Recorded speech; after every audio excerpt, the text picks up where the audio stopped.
The federal government has announced that it will cancel up to $10,000 of student loan debt for millions of borrowers and up to $20,000 for people who received Pell Grants. The pause of monthly student loan payments will also be extended until 2023. Student loan debt has tripled since 2007. More than 3 million people owe at least $100,000 in student loan debt. Student loan debt is increasing faster than other types of debt and now exceeds all other types of debt except for mortgages. Average balances vary widely across the United States. Naturally, students with higher degrees have more debt since they must spend more time in school, but those without a degree may have more difficulty paying it back. The problem with student loans is that they allow colleges to increase their tuition and other costs faster than inflation. 1.8 million borrowers are delinquent and 1.5 million have defaulted, so student loan debt cancellation will help many people. Most federal student loans obtained before June 30th, 2022 will qualify for the new program.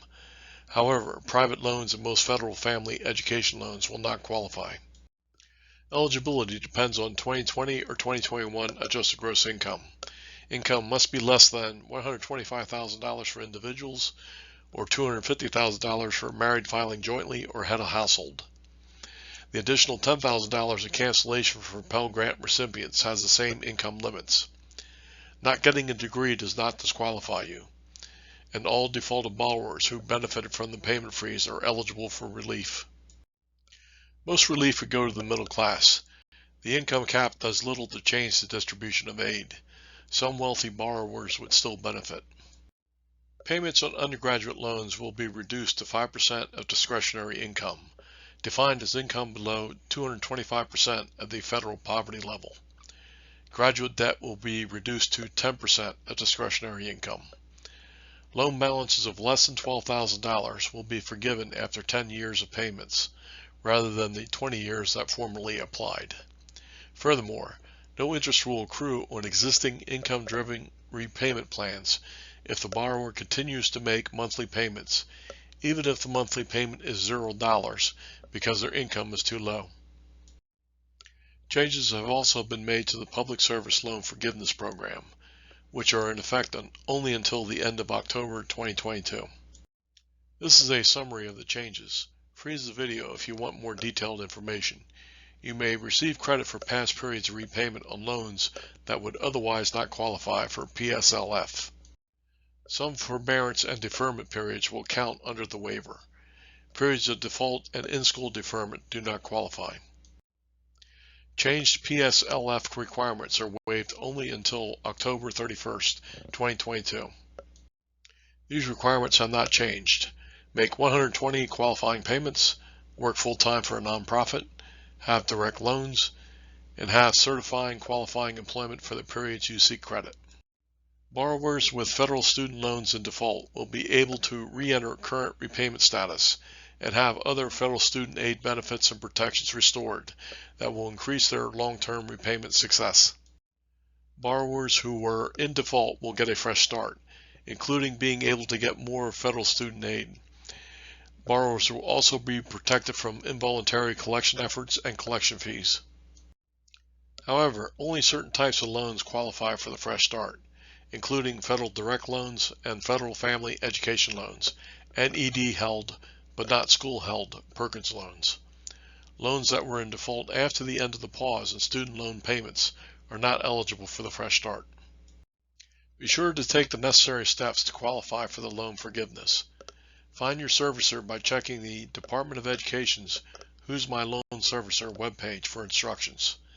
Make sure that your federal loan servicer has your correct postal address, email address, and phone number. Ensure that your debt was canceled. Watch for messages from your loan servicer.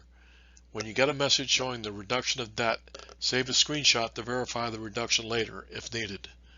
Watch your credit report in the months afterwards to ensure your loan servicer is reporting the cancellation correctly. There will be no federal taxes on the canceled debt, but these 12 states may assess taxes. This map shows the states that may tax canceled student loan debt.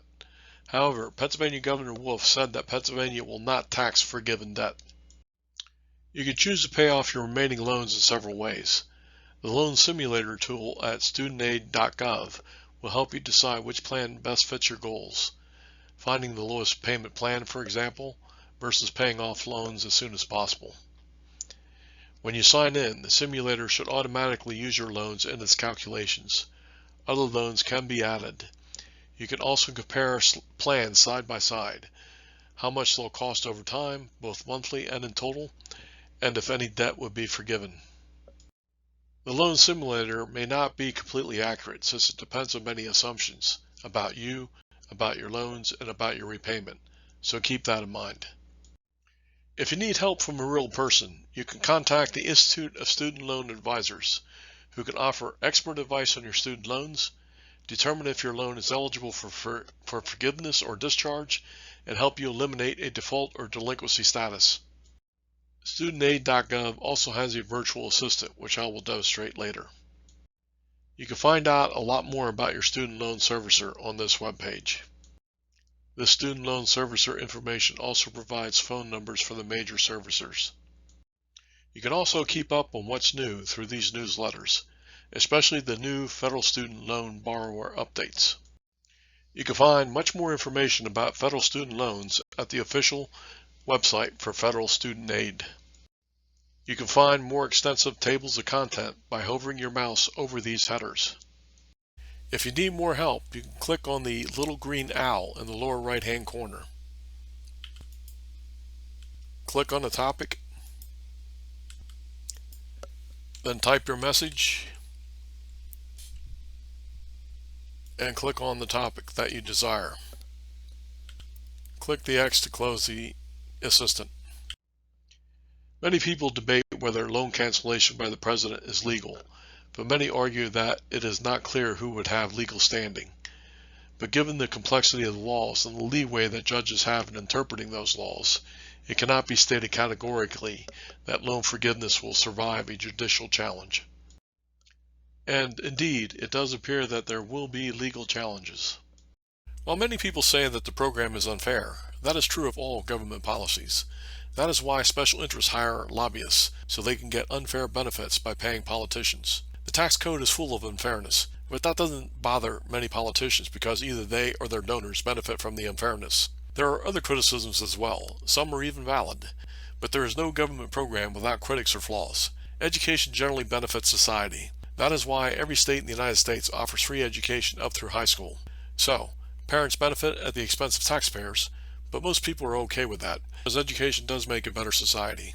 And it is also the reason why many countries, such as Germany, offer free or heavily subsidized educational opportunities beyond the high school level.